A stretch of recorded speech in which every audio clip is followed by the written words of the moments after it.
Bonjour mesdames, vous avez accouché, vous vous apprêtez à accoucher, vous êtes née d'une maman qui vous a accouché, vous êtes le partenaire ou la partenaire d'une femme qui a ou qui va accoucher. J'espère que vous vous sentirez concerné par ce message. Voilà plusieurs fois que je me rends à des projections de films sur l'accouchement et sur la façon que l'on aurait de pouvoir accoucher autrement. Et à chaque fois que je ressors de ces séances de projection, j'ai les tripes nouées à l'idée de me demander comment on peut changer les mœurs et tous ensemble nous sentir concernés par l'accouchement. J'ai des amies autour de moi qui sont enceintes, j'ai des amies autour de moi qui ont été enceintes, et je me rends compte qu'il est très difficile de faire passer le message selon lequel le modèle que nous propose notre société actuelle n'est pas optimum et n'est pas idéal pour l'accouchement des femmes. J'ai cru comprendre, et j'essaie encore de chercher à comprendre, que des femmes se sentaient parfaitement rassurées d'accoucher en hôpitaux. Et c'est leur droit, le plus grand droit, et c'est parfait si elles se sentent rassurées par ceci. Mais j'ai compris aussi que beaucoup de femmes, y compris celles qui accouchaient en hôpitaux, ne savaient pas qu'elles pouvaient accoucher autrement, ni ailleurs. Alors je voulais vous faire savoir que c'est un droit en France que d'accoucher à la maison si l'on souhaite, que c'est un droit de se renseigner sur les différentes possibilités qui se présentent à nous, que ce soit un plateau technique, une maison de naissance ou un hôpital. Et que bien entendu, accoucher à l'hôpital est une possibilité, mais pas une obligation. Et accoucher en hôpital ne devrait pas impliquer que la grossesse est une maladie, que l'accouchement est une chirurgie. L'accouchement peut se passer naturellement, physiologiquement, en hôpital, mais ailleurs aussi.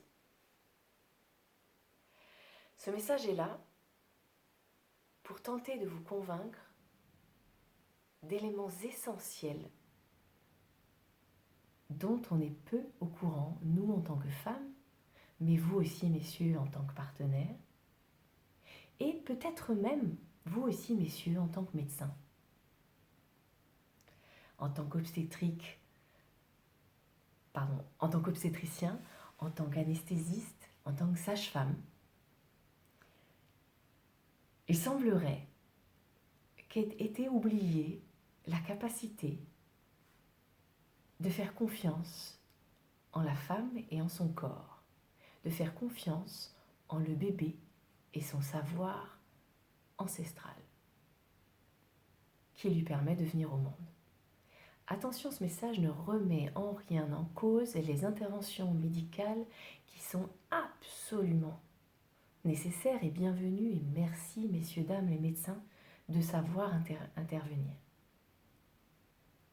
Ce message, ceci dit, voudrait remettre en cause les interventions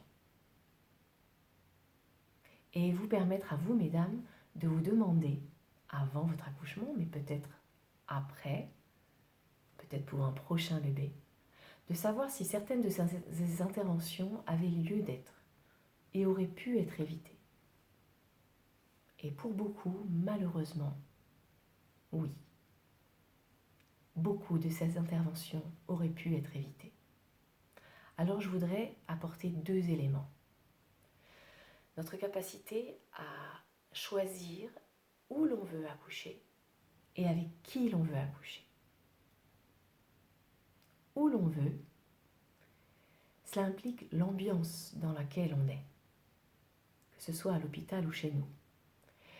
On devrait pouvoir mettre en œuvre nos 5 sens. Ambiance tamisée, de quoi boire et manger, se sustenter.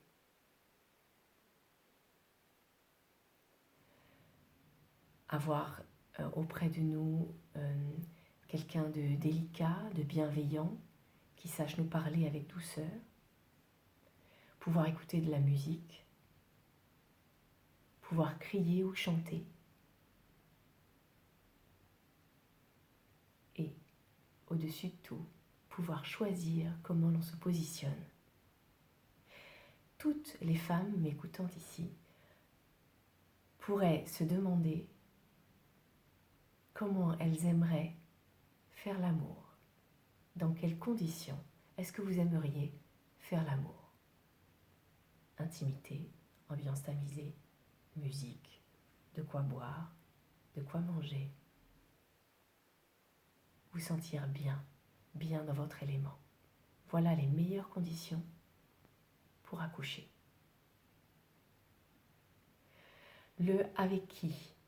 Bien entendu, si vous êtes une femme accompagnée d'une personne dont vous savez qu'elle est stressée, peut-être violente, peut-être intimidante, ce n'est pas forcément le partenaire qui sera le mieux venu. Mais vous pouvez aussi avoir comme assistance auprès de vous une sage-femme. Une sage-femme rien qu'à vous. Elles s'appellent des sages-femmes libérales, indépendantes. Elles font votre suivi du début jusqu'à la fin, avant, pendant l'accouchement et après. Elles peuvent travailler en binôme éventuellement, avoir un suivi régulier avec vous à chaque rendez-vous, dans le cas d'une modification de date ou d'un impératif. Mais elles sont là pour vous. Et puis il y a aussi ce qu'on appelle les doulas. Alors nous, les doulas, nous sommes des femmes pareilles, qui accompagnons de façon psychologique, de façon spirituelle, de façon très factuelle, les femmes, les couples, avant l'accouchement, pendant l'accouchement et après l'accouchement. Nous, les doulas, nous travaillons en partenariat avec les sages-femmes pour simplement leur alléger le travail parce qu'elles ont beaucoup de monde à voir, effectivement.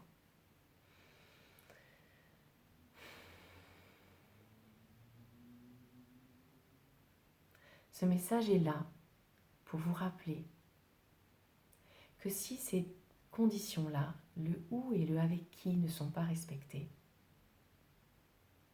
alors se développe en vous une hormone qui s'appelle l'adrénaline. L'adrénaline, chez une mère louve, ferait s'arrêter la mise bas parce que l'ennemi arriverait. Alors la louve fuirait plutôt que de donner naissance à son bébé. L'hormone, qui elle est sécrétée par les conditions optimales que je viens de vous décrire, c'est l'ocytocine. L'ocytocine, c'est cette hormone naturelle qui vous permet naturellement d'avoir un anesthésiant. Bien sûr, il y a toujours une douleur présente. Mais du coup, il ne s'agit plus de souffrance. La souffrance est celle qui est créée par l'adrénaline qui est dans votre corps, la peur qu'il vous arrive quelque chose, la peur qu'il arrive quelque chose à votre bébé, la peur conditionnée par le fait que vous n'êtes pas bien installé, par le fait qu'il y a des gens qui entrent et sortent dans votre salle d'accouchement, la peur d'être seul parce que votre sage-femme est occupée avec 5 autres femmes accouchantes ce soir-là ou cette journée-là. Cette peur combinée avec la demande expresse que vous poussiez, que vous le fassiez sortir, ce bébé, tel que l'on vous le demande, eh bien, cela vous ferme. Et lorsque vous vous fermez, imaginez donc votre utérus, imaginez donc votre vagin qui se ferme et que l'on vous demande de pousser. Ça fait mal. Vous souffrez. Si toutes les conditions optimales sont réunies, celles que vous auriez dans l'intimité de votre chambre lorsque vous faites l'amour, alors votre col, votre vagin s'ouvre, accueille ce qui arrive.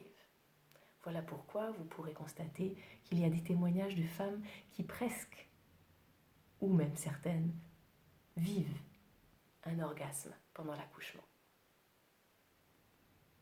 J'entends déjà certaines d'entre vous, dire « Aïe, aïe, aïe, on est loin de l'orgasme, j'ai souffert, j'ai souffert, j'ai souffert ». Demandez-vous quelles étaient les conditions que vous aviez pour accoucher.